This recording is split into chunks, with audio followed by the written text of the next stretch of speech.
Unfortunately, we have a tough chapter, Martyrdom of the Bab. But remember, one of the biggest threat to any doctrine, especially totalitarian doctrine, is the ideology that is truth.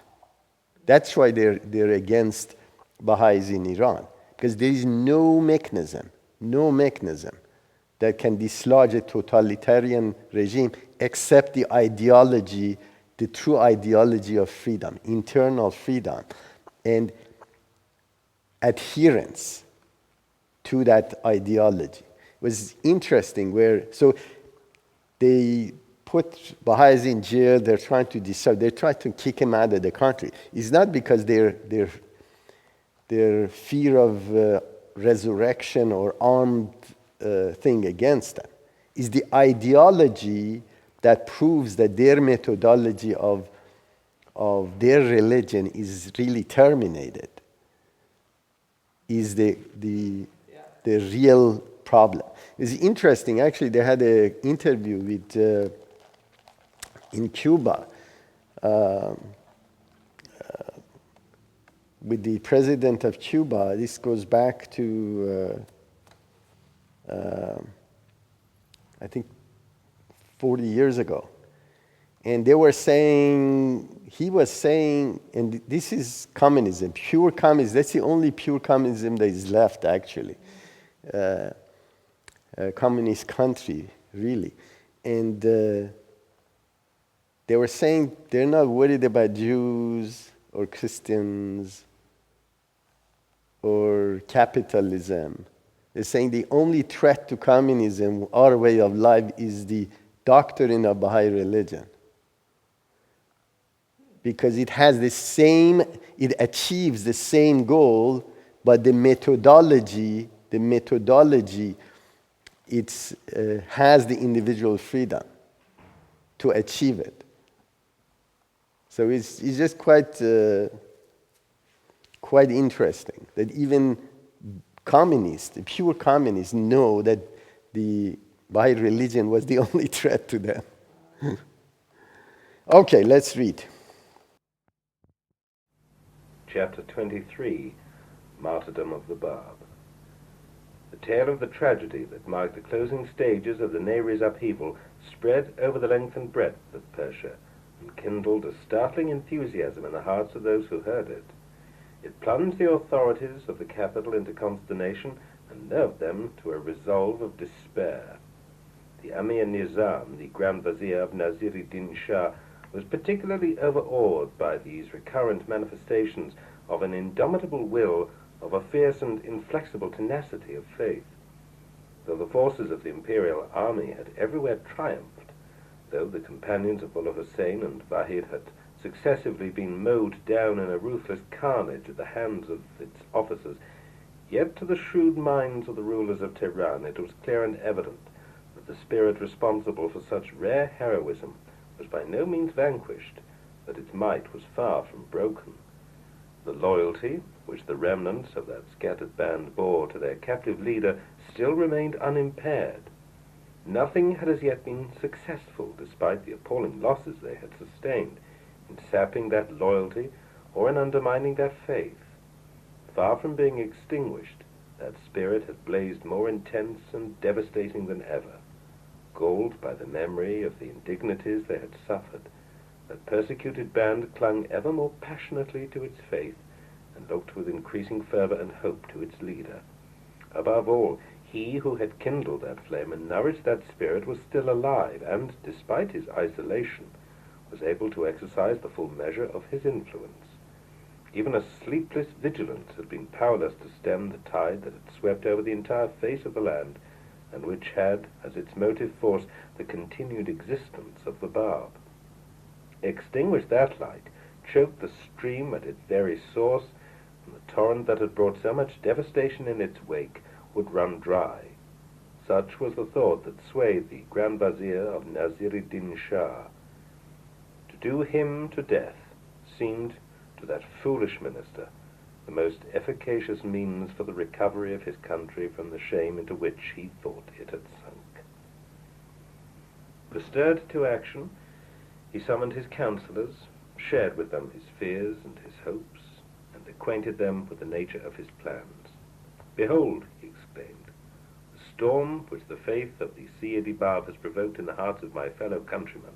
Nothing short of his public execution can, to my mind, enable this distracted country to recover its tranquility and peace.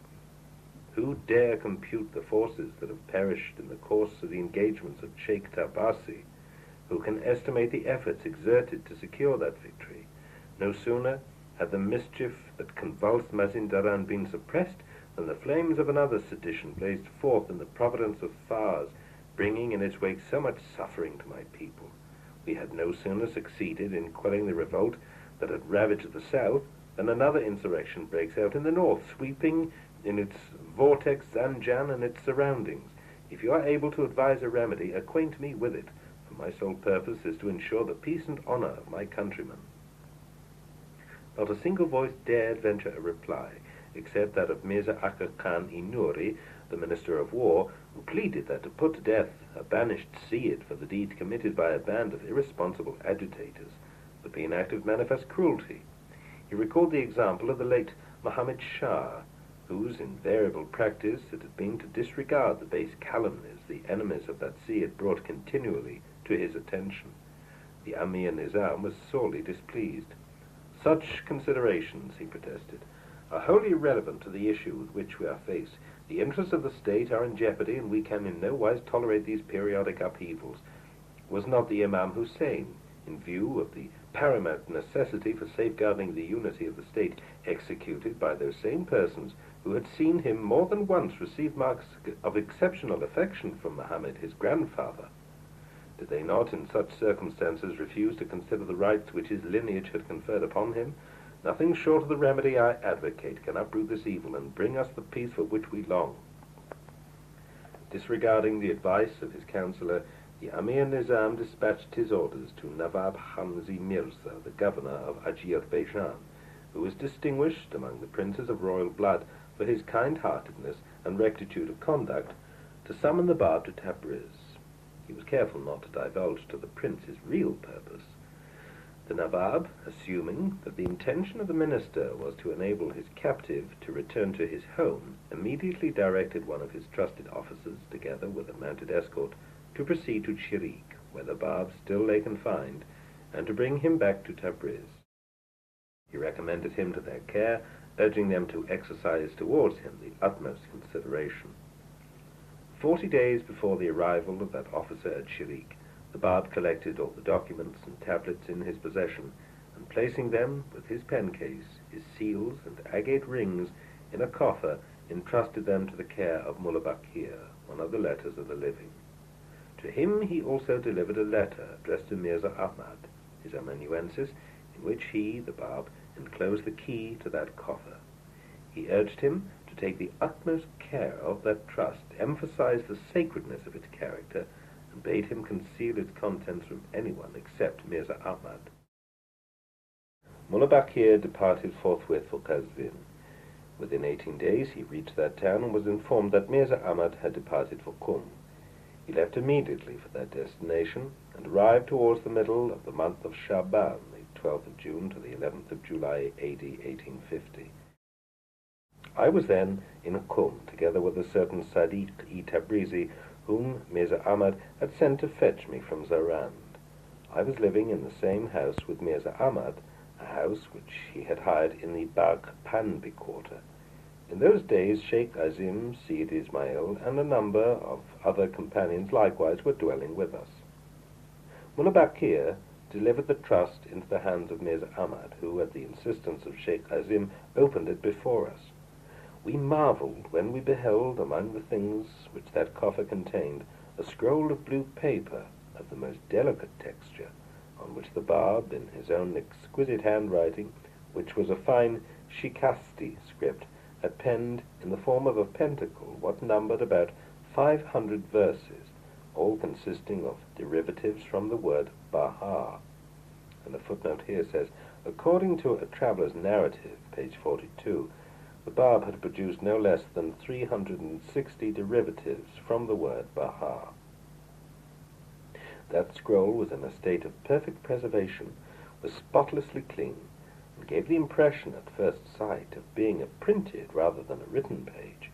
So fine and intricate was the penmanship that, viewed at a distance, the writing appeared as a single wash of ink on the paper. We were overcome with admiration as we gazed upon a masterpiece which no calligraphist, we believe, could rival. That scroll was replaced in the coffer and handed back to Mirza Ahmad, who, on the very day he received it, proceeded to Tehran. Ere he departed, he informed us that all he could divulge of that letter was the injunction that the trust was to be delivered into the hands of Janabi Baha in Tehran, and a footnote here says, a title by which Baha'u'llah was designated in those days. As to me, I was instructed by Mirza Ahmad to proceed to Zarand and join my father, who anxiously awaited my return. Faithful to the instructions he had received from Nawab Hamzi Mirza, that officer conducted the Bab to Tabriz and showed him the utmost respect and consideration. The prince had instructed one of his friends to accommodate the Bab in his home and to treat him with extreme deference. 3 days after the Bab's arrival, a fresh order was received from the Grand Vizier, commanding the prince to carry out the execution of his prisoner on the very day the Farman would reach him. Whoever would profess himself the Bab's follower was likewise to be condemned to death. The Armenian regiment of Urumi, whose colonel was Sam Khan, was ordered to shoot him in the courtyard of the barracks of Tabriz, which was situated in the center of the city. The prince expressed his consternation to the bearer of the Farman, Mirza Hassan Khan, the Vazar Nizam, and the brother of the Grand Vizier. The Amir, he told him, would do better to entrust me with services of greater merit than the one with which he has now commissioned me. The task I am called upon to perform is a task that only ignoble people would accept. I am neither Ibn Ziyad or Ibn Isad, that he should call upon me to slay an innocent descendant of the Prophet of God. And the footnote here says, of Ibn Ziyad or Ibn Isad, persecutors of the descendants of Muhammad. Mirza Hassan Khan reported these sayings of the prince to his brother, who thereupon ordered him to follow himself without delay and in their entirety the instructions he had already given. Relieve us, the vizier urged his brother, from this anxiety that weighs upon our hearts, and let this affair be brought to an end ere the month of Ramadan breaks upon us, that we may enter the period of fasting with undisturbed tranquillity. Mirza Hassan Khan attempted to acquaint the prince with these fresh instructions, but failed in his efforts, as the prince, pretending to be ill, refused to meet him. Undeterred by this refusal, he issued his instructions for the immediate transfer of the Bab and those in his company from the house in which he was staying to one of the rooms of the barracks. He, moreover, directed Sam Khan to dispatch 10 of his men to guard the entrance of the room in which the Bab was to be confined. Question. When the orders went out to these men, they hesitated because he was a descendant of Muhammad. Is this the only reason? This is what bothered them, was to put to death someone who was in. But also he said innocence. They really believed he was innocent. They did believe in his innocence as well. Okay, because the first time I read it, it was sort of like, okay, it was only because did they never kill somebody who was, or execute somebody? Yeah, he says that he should call upon me to slay an innocent descendant of the Prophet of God. Yeah, well, that could be just because he is a son of a prophet of God and therefore must be innocent. Yeah, that was, no, it's not must be innocent. In general, this Sayyid or the son of Muhammad, they believe that they are innocent because they are. Because of who they are, right. But in this case, obviously they knew him. But the key is here, actually, this clearly shows the ideology he had was basically linked to the crime. He didn't perform any crime. Mm-hmm. So this is really the source of power of the ecclesiastical, that they were controlling the basically even the legal system in general, and how much power there. This story is very interesting from point of view that when you looked at, for example, Sheikh Tabarsi's, handful of people, less than 300 people, held an army of 10,000 and devastated them because they had a purpose and they were defending themselves in general. And it shows you the mentality of the armed forces and the beliefs that they had and the willingness to fight. So the psyche of the army and so on and so forth. And their problem was this, that any band of thieves, they could have sent army and could have wiped out.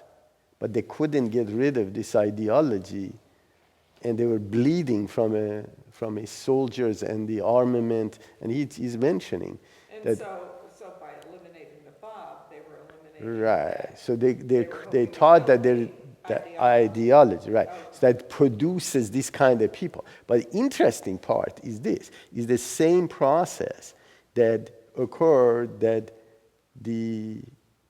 caused actually at the later stages the disintegration of the even Persian territories. So what ended up happening is that in the most famous one, this is which occurred many decades later, that the clergy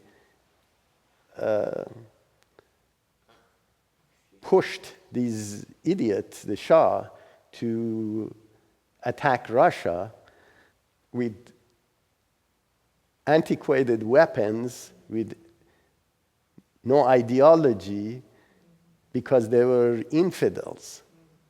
And I was shocked when he was telling me that Iran to Russia. these are where they had most modern weapons and so on. Nice music of Kyrgyzstan, Kurdistan, Turkestan. This was all Tajikistan, right.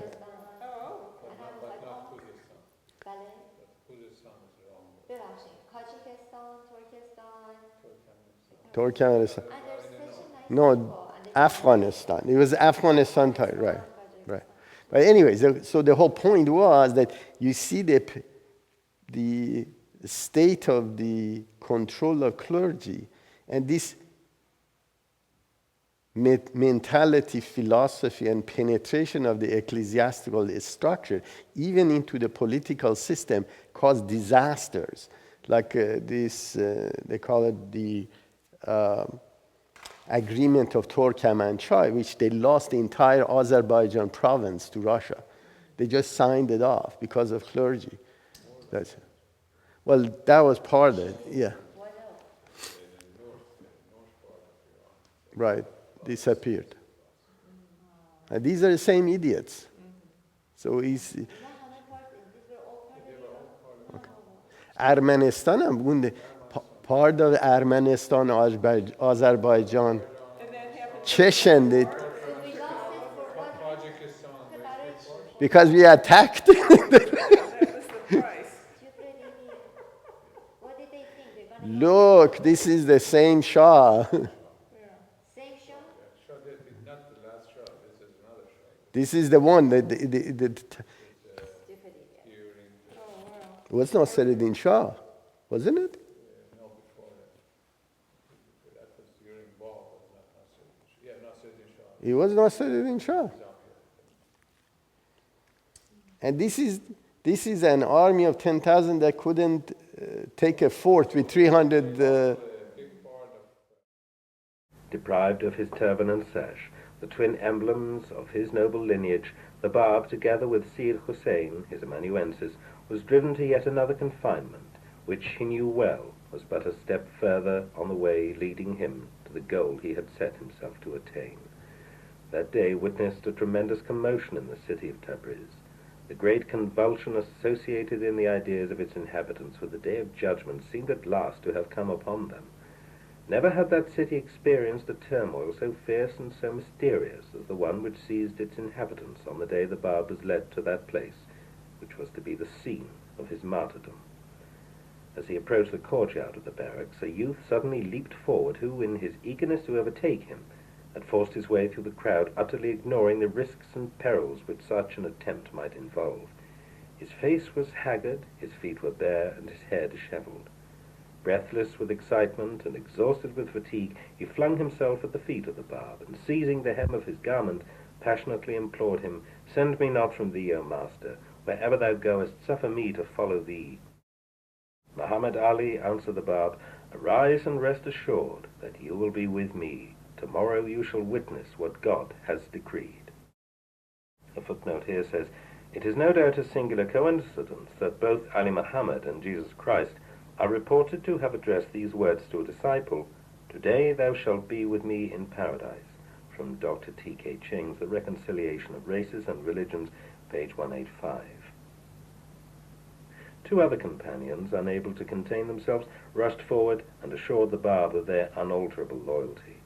These, together with Mirza Muhammad Ali Zunuzi, were seized and placed in the same cell in which the Bab and Syed Hussein were confined.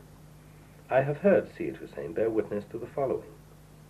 That night the face of the Bab was aglow with joy, a joy such as had never shone from his countenance. Indifferent to the storm that raged about him, he conversed with us with gaiety and cheerfulness. The sorrows that had weighed so heavily upon him seemed to have completely vanished. Their weight appeared to have dissolved in the consciousness of approaching victory. "Tomorrow," he said to us, "will be the day of my martyrdom.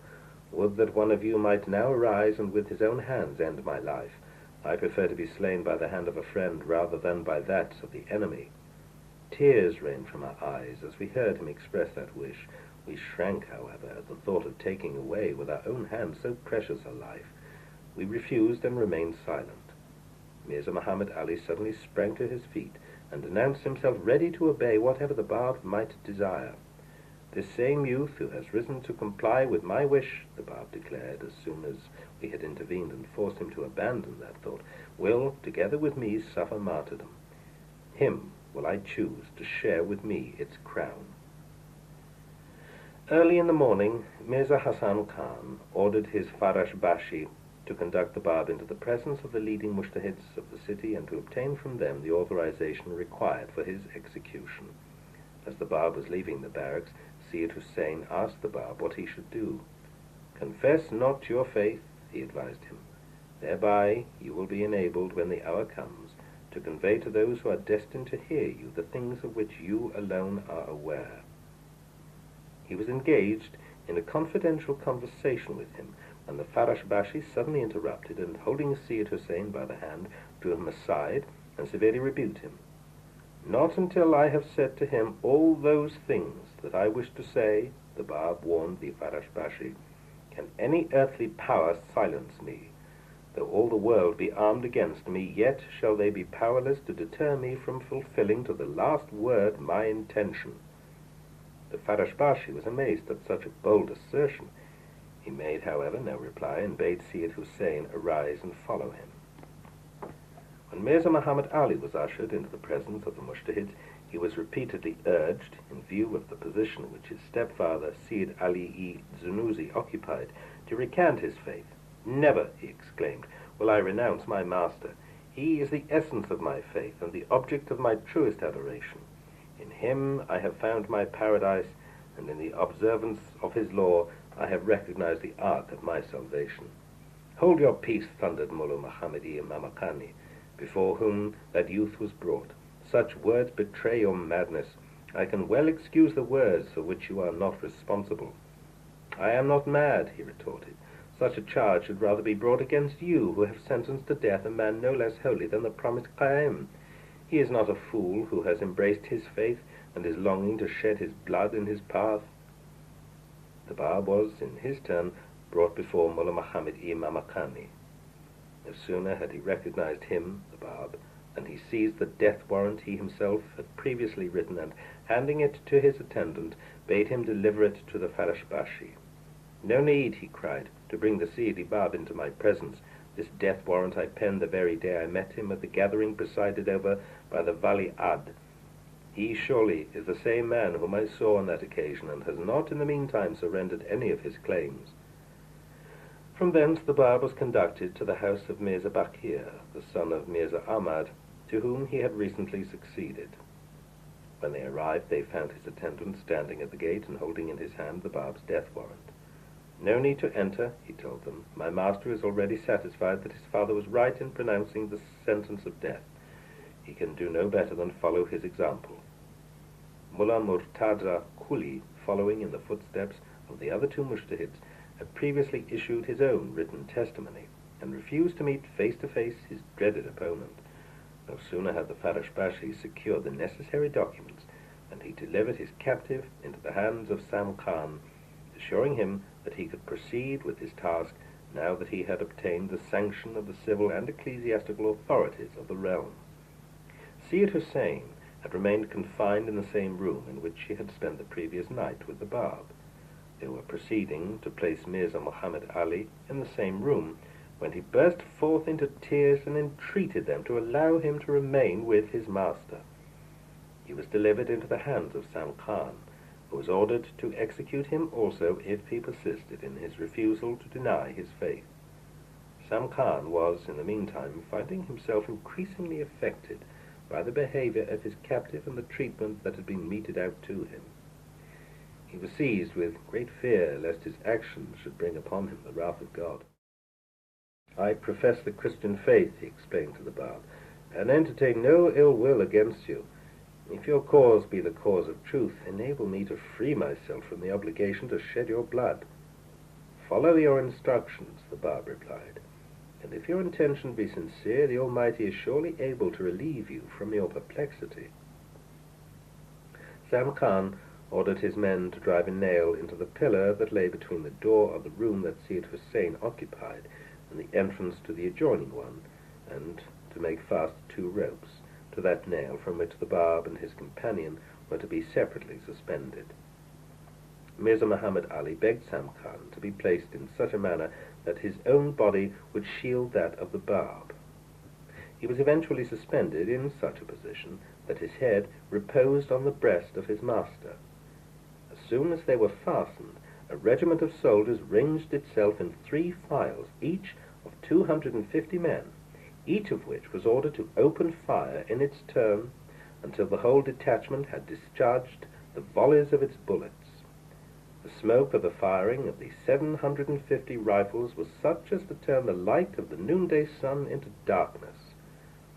They had crowded onto the roof of the barracks, as well as the tops of the adjoining houses, about 10,000 people, all of whom were witnesses to that sad and moving scene. As soon as the cloud of smoke had cleared away, an astounded multitude were looking upon a scene which their eyes could scarcely believe. There, standing before them, alive and unhurt, was the companion of the Bab, whilst he himself, the Bab, had vanished uninjured from their sight. Though the cords with which they were suspended had been rent in pieces by the bullets, yet their bodies had miraculously escaped the volleys. Even the tunic which Mirza Muhammad Ali was wearing had, despite the thickness of the smoke, remained unsullied. "The Sayyid Bab has gone from our sight," rang out the voices of the bewildered multitude. They set out in a frenzied search for him, and found him eventually seated in the same room which he had occupied the night before, engaged in completing his interrupted conversation with Sayyid Hussein. An expression of unruffled calm was upon his face. His body had emerged unscathed from the shower of bullets which the regiment had directed against him. "I have finished my conversation with Sayyid Hussein," the Bab told the Farashbashi. "Now you may proceed to fulfill your intention." The man was too much shaken to resume what he had already attempted. Refusing to accomplish his duty, he, that same moment, left the scene and resigned his post. He related all that he had seen to his neighbor, Mirza Sayyid Mushin, one of the notables of Tabriz, who, as soon as he heard the story, was converted to the faith. I was privileged to meet, subsequently, the same Mirza Sayyid Muhsin, who conducted me to the scene of the Bab's martyrdom and showed me the wall where he, the Bab, had been suspended. I was taken to the room in which he had been found conversing with Sayyid Hussein, and was shown the very spot where he had been seated. I saw the very nail which his enemies had hammered into the wall, and to which the rope which had supported his body had been attached. Sam Khan was likewise stunned by the force of this tremendous revelation. He ordered his men to leave the barracks immediately, and refused ever again to associate himself and his regiment with any act that involved the least injury to the Bab. He swore, as he left the courtyard, never again to resume that task, even though his refusal should entail the loss of his own life. No sooner had Sam Khan departed than Akajan Khan-i Kamsi, colonel of the bodyguard, known also by the names of Kamsi and Naziri, volunteered to carry out the order for execution. On the same wall, and in the same manner, the Bab and his companion were again suspended, while the regiment formed in line to open fire upon them. Contrariwise to the previous occasion, when only the cord with which they were suspended had been shot into pieces, this time their bodies were shattered and were blended into one mass of mingled flesh and bone. "Had you believed in me, O wayward generation," were the last words of the Bab to the gazing multitude as the regiment was preparing to fire the final volley. "Every one of you would have followed the example of this youth who stood in rank above most of you and willingly would have sacrificed himself in my path. The day will come when you will have recognized me. That day I shall have ceased to be with you." The very moment the shots were fired, a gale of exceptional severity arose and swept over the whole city. A whirlwind of dust of incredible density obscured the light of the sun and blinded the eyes of the people. The entire city remained enveloped in that darkness from noon till night. Even so strange a phenomenon, following immediately in the wake of that still more astounding failure of Sam Khan's regiment to injure the Bab, was unable to move the hearts of the people of Tabriz and to induce them to pause and reflect upon the significance of such momentous events. They witnessed the effect which so marvelous an occurrence had produced upon Sam Khan. They beheld the consternation of the Farish Bashi and saw him make his irrevocable decision. They could even examine that tunic which, despite the discharge of so many bullets, had remained whole and stainless. They could read in the face of the Bab, who had emerged unhurt from that storm, the expression of undisturbed serenity as he resumed his conversation with Sayyid Hussein. And yet none of them troubled himself to inquire as to the significance of these unwonted signs and wonders. The martyrdom of the Bab took place at noon on Sunday, the 28th of Shaban in the year 88-1266, the 9th of July, A.D. 1850. 31 lunar years, 7 months, and 27 days from the day of his birth in Shiraz. On the evening of that same day, the mangled bodies of the Bab and his companion were removed from the courtyard of the barracks to the edge of the moat outside the gate of the city. 4 companies, each consisting of 10 sentinels, were ordered to keep watch in turn over them. On the morning following the day of martyrdom, the Russian consul in Tabriz, accompanied by an artist, went to that spot and ordered that a sketch be made of the remains as they lay beside the moat. I have heard Haji Ali Askar relate the following. An official of the Russian consulate, to whom I was related, showed me that same sketch on the very day it was drawn. It was such a faithful portrait of the Bab that I looked upon. No bullet had struck his forehead, his cheeks, or his lips. I gazed upon a smile which seemed to be still lingering upon his countenance. His body, however, had been severely mutilated. I could recognize the arms and head of his companion, who seemed to be holding him in his embrace. As I gazed horror-struck upon that haunting picture and saw how those noble traits had been disfigured, my heart sank within me. I turned away my face in anguish and, regaining my house, locked myself within my room. For 3 days and 3 nights I could neither eat nor sleep, so overwhelmed was I with emotion. That short and tumultuous life, with all its sorrows, its turmoils, its banishments, and eventually the awe-inspiring martyrdom with which it had been crowned, seemed again to be reenacted before my eyes. I tossed upon my bed, writhing in agony and pain. On the afternoon of the second day after the Bab's martyrdom, Haji Suleiman Khan, son of Yahya Khan, arrived at Bagh Mishi, a suburb of Tabriz, and was received at the house of the Kalantar, one of his friends and confidants, who was a dervish and belonged to the Sufi community.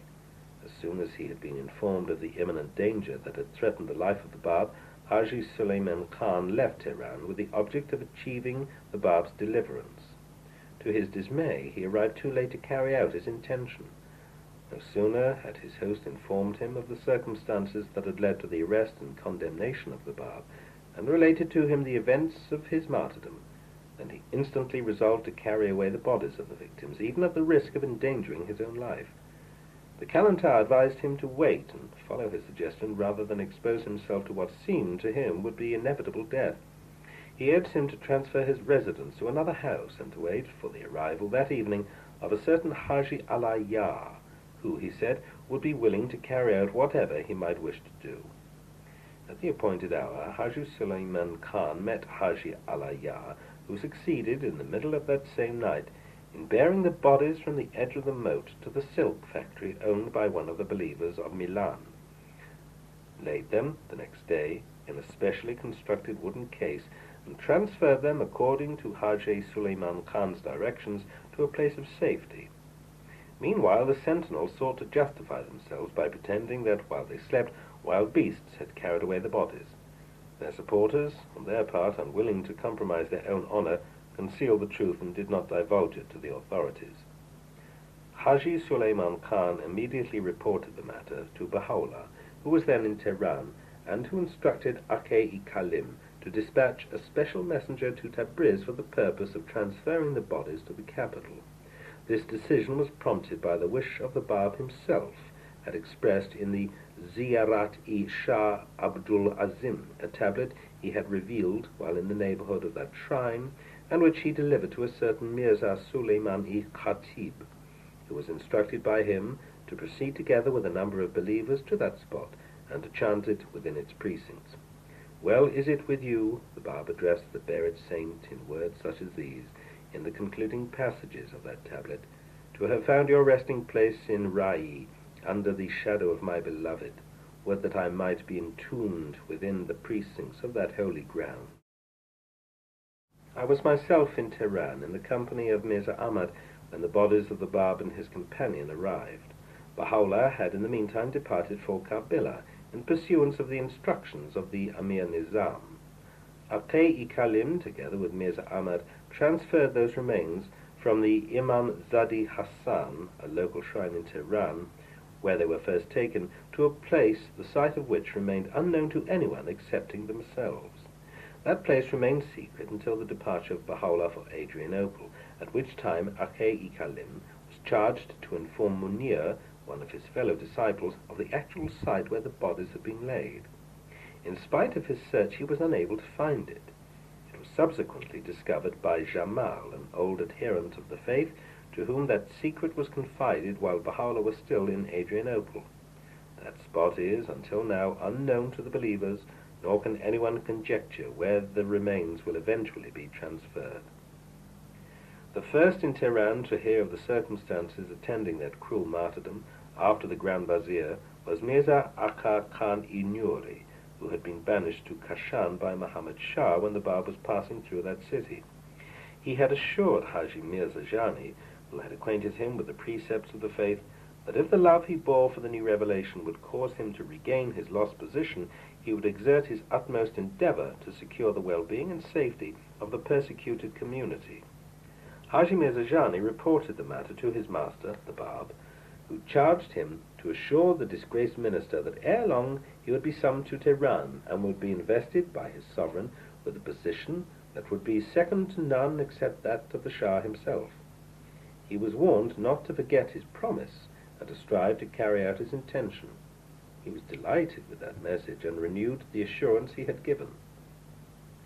When the news of the Bab's martyrdom reached him, he had already been promoted, had received the title of Intimadud Dawle, and was hoping to be raised in the position of Grand Vizier. He hastened to inform Baha'u'llah, with whom he was intimately acquainted, of the news he had received, expressing the hope that the fire he feared would one day bring untold calamity upon him, Baha'u'llah, was at last extinguished. "Not so," Baha'u'llah replied. "If this be true, you can be certain that the flame that has been kindled will, by this very act, blaze forth more fiercely than ever, and will set up a conflagration such as the combined forces of the statesmen of this realm will be powerless to quench." The significance of these words Mirza Aga Khan was destined to appreciate at a later time. Scarcely did he imagine, when that prediction was uttered, that the faith which had received so staggering a blow could survive its author. He himself had, on one occasion, been cured by Baha'u'llah of an illness from which he had given up all hope of recovery. His son, the Nazim-ul Mulk, one day asked him whether he did not think that Baha'u'llah, who, of all the sons of the late Vizier, had shown himself the most capable, had failed to live up to the tradition of his father, and had disappointed the hopes that had been reposed in him. "My son," he replied, "do you really believe him to be an unworthy son of his father? All that either of us can hope to achieve is but a fleeting and precarious allegiance, which will vanish as soon as our days are ended. Our mortal life can never be free from the vicissitudes that beset the path of earthly ambition. Should we even succeed in ensuring in our lifetime the honor of our name, who can tell whether after our death calumny may not stain our memory and undo the work we have achieved? Even those who, while we are still living, honor us with their lips, would in their hearts condemn and vilify us, were we but for one moment to fail to promote their interests. Not so, however, with Baha'u'llah. Unlike the great ones of the earth, whatever be their race or rank, he is the object of a love and devotion such as time cannot dim nor enemy destroy. His sovereignty the shadows of death can never obscure, nor the tongue of the slanderer undermine. Such is the way of his influence that no one among his lovers dare, in the stillness of night, evoke the memory of the faintest desire that could, even remotely, be construed as contrary to his wish. Such lovers will greatly increase in number. The love they bear him will never grow less, and will be transmitted from generation to generation, until the world shall have been suffused with its glory. The malicious persistence with which a savage enemy sought to ill-treat and eventually to destroy the life of the Bab brought in its wake untold calamities upon Persia and its inhabitants. The men who perpetrated these atrocities fell victims to gnawing remorse, and in an incredibly short period were made to suffer ignominious deaths.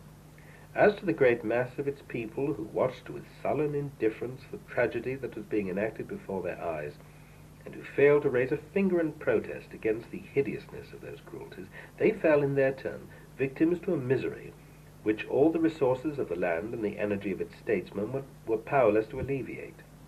The wind of adversity blew fiercely upon them, and shook to its foundations their material prosperity. From the very day the hand of the assailant was stretched forth against the Bab, and sought to deal its fatal blow to his faith, visitation upon visitation crushed the spirit out of that ungrateful people, and brought them to the very brink of national bankruptcy. Plagues, the very names of which were almost unknown to them, except for a cursory reference in the dust-covered books which few care to read, fell upon them with a fury that none could escape. That scourge scattered devastation wherever it spread. Prince and peasant alike felt its sting and bowed to its yoke. It held the populace in its grip and refused to relax its hold upon them. As malignant as the fever which decimated the province of Gilan, these sudden afflictions continued to lay waste the land. Grievous as were these calamities, the avenging wrath of God did not stop at the misfortunes that befell a perverse and faithless people. It made itself felt in every living being that breathed on the surface of that stricken land.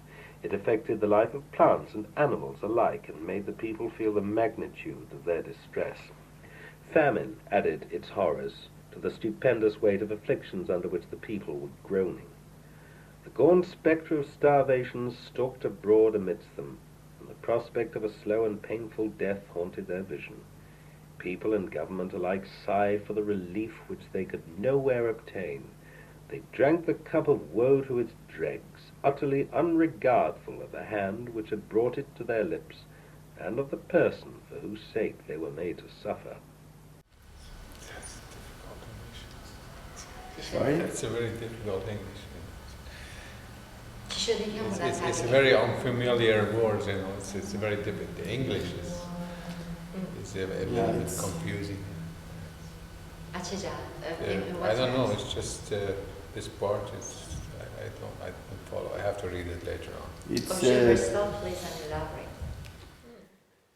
No, it just shows basically the calamities that occurred because of what they did. They disrupted the Holy Spirit, basically. And the consequences of that, of course, the author believes that created such atrocities to people that whether they were involved or they let it happen. And of course, mentions the losses of land and all sorts of different, basically, event that occurred due to superstition and basically mischief within their ecclesiastical and hierarchy of the religion and government. It's often referred to as like wrath of God, though, isn't it? It is. What the whole point is, and this is a major point of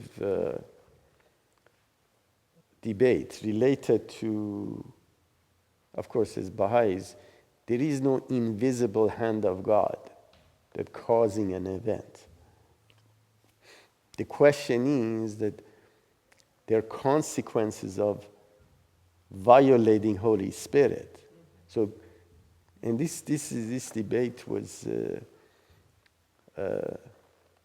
has been around for half a century related so to. Not a vengeful God's vengeance, more it's less vengeance of God. As you know, Christians, we were brought up to believe in wrath of God, that God was this. Well, that doesn't work that way. It's more the.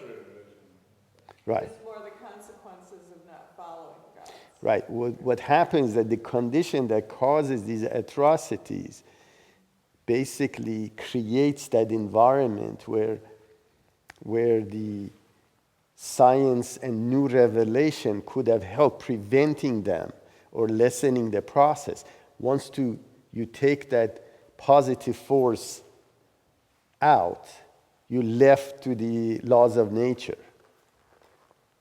So this is really, and this concept related to, for example, where was God when they were killing or exterminating Jews? So this is really the concept. Actually, many of the Jews became and are agnostic because of that history that they have. But they don't quite understand the concept that is described actually fully in Baha'i religion. In Abdul Baha, in basically 1911, when he came to United States, in 1911-12, that he was here, he actually described to a church. It was a synagogue in California, and he basically said that like, wasn't Jesus a Jew? And he brought in new revelation to improve humanities. And if you don't accept this basically elimination of what Jesus brought in, that all people are chosen people of God. They're not Jews that are chosen people of God. If you don't accept this, he didn't mention become Christian.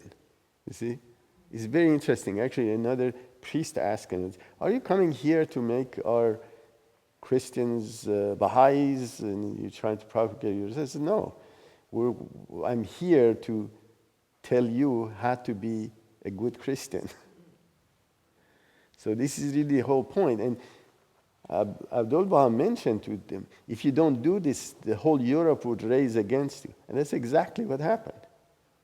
Now, question is that, did Abdul Baha make that happen, or he knew God is going to do that to them because they didn't accept Holy Spirit? No, it's question of the whole... It's inevitable.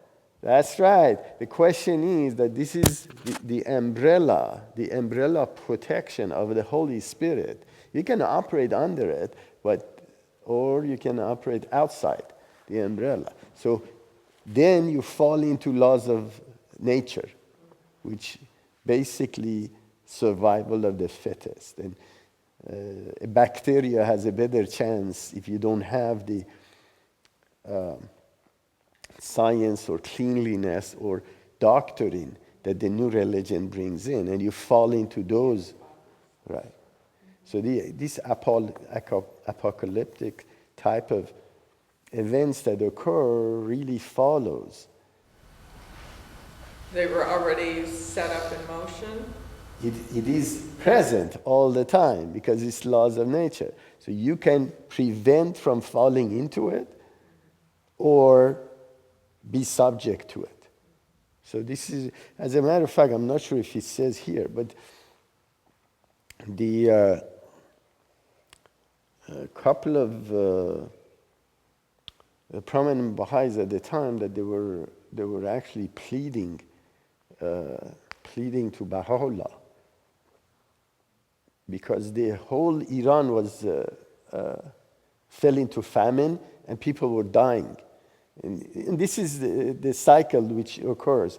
When a disease comes in, they don't plant, they eat their thing. So the whole cycle occurs. And all of these laws of how to prevent this was given to them, generally. But they fell into that process, and there was no way they could come out of it.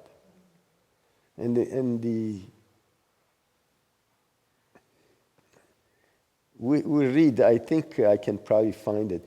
They were basically pleading to Baha'u'llah related to relieving, actually, the famine and all these calamities that occurred. So it's a question of infusing these ideas in those peoples that are in charge of getting the tide turned in general.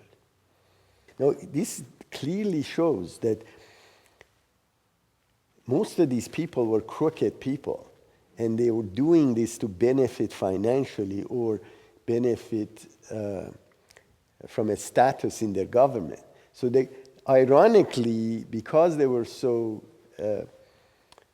dishonest and dishonorable people, they all fell into that process that I was talking about. Even the whole country fell into the same process. And devastation, as far as I was mentioning, loss of territories, imposed this tariffs and imposed war reparation to them. They devastated. And for kings and the clergy to stay power, they were willing to do anything. So this really now, it shows the history of what happened. The first who arose to ill-treat the Bab was none other than Hussein Khan, the governor of Shiraz. His disgraceful treatment of his captive cost him the lives of thousands who had been committed to his protection and who connived at his acts. His province was ravaged by a plague which brought it to the verge of destruction. Impoverished and exhausted, Fars languished helpless beneath its weight, calling for the charity of its neighbors and the assistance of its friends. Hussein Khan himself witnessed with bitterness the undoing of all his labors, was condemned to lead in obscurity the remaining days of his life, and tottered to his grave, abandoned and forgotten alike by his friends and his enemies. The next who sought to challenge the faith of the Bab and to stem its progress was Haji Mirza Akazi. It was he who, for selfish purposes, and in order to court the favor of the abject ulamas of his time, interposed between the Bab and Muhammad Shah, and endeavored to prevent their meeting. It was he who pronounced the banishment of his dreaded captive to a sequestered corner of Azerbaijan, and with dogged vigilance kept watch over his isolation. It was he who was made the recipient of that denunciatory tablet in which his prisoner, the Bab, foreshadowed his doom and exposed his infamy. Barely a year and 6 months had passed after the Bab had reached the neighborhood of Tehran, when divine vengeance hurled him from power and drove him to seek shelter within the inglorious precincts of the shrine of Shah Abdul Azim, a refugee from the wrath of his own people. From thence, the hand of the avenger drove him into exile beyond the confines of his native land, and plunged him into an ocean of afflictions, until he met his death in circumstances of abject poverty and unspeakable distress. As to the regiment which, despite the unaccountable failure of Sam Khan and his men to destroy the life of the Bab, had volunteered to renew that attempt, and which eventually riddled his body with its bullets, 250 of its members met their death in that same year, together with their officers, in a terrible earthquake, while they were resting on a hot summer day under the shadow of a wall on their way between Ardabil and Tabriz. Absorbed in their games and pleasures, the whole structure suddenly collapsed and fell upon them, leaving not one survivor. The remaining 500 suffered the same fate as that which their own hands had inflicted upon the Bab. 3 years after his martyrdom, that regiment mutinied, and its members were thereupon mercilessly shot by command of Mirza Sadiq Khan Inuri. Not content with the first volley, he ordered that a second one be fired in order to ensure that none of the mutineers had survived.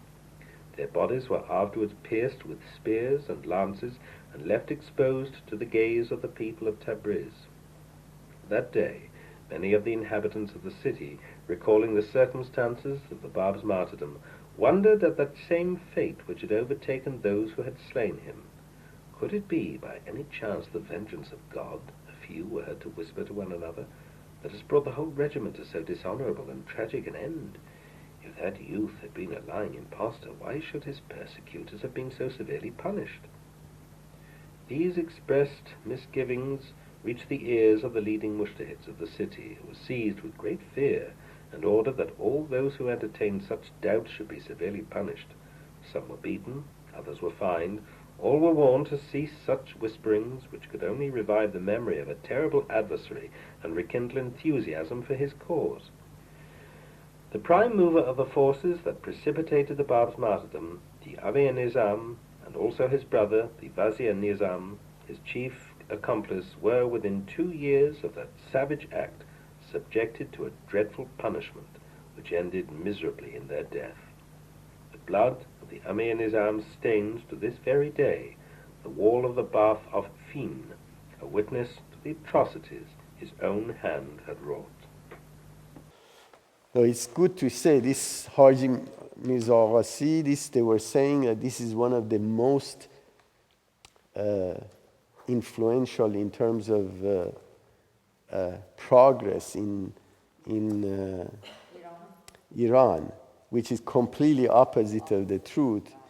And the reason, because he was in cahoots with the ecclesiastical, and they're trying to portray him as the savior of the kingdom and so on and so forth, where if he would have quenched the ecclesiastical movement against the Bab'i religion and let it flourish, those devastation that occurred to Iran would never occur. The clergy wouldn't have the power to really command the attack of Russia and loss of probably a third of territories of Iran on the eastern and northern part. So it's amazing that, so you're saying, well, did God make this? Obviously not. You see, what happens is that when you lose the protection of the Holy Spirit, this is what happens. It was all self-inflicted wounds.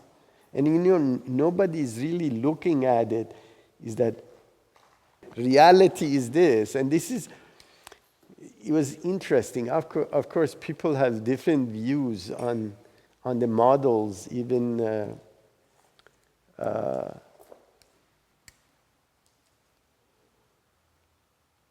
social models or behavioral models. So you have,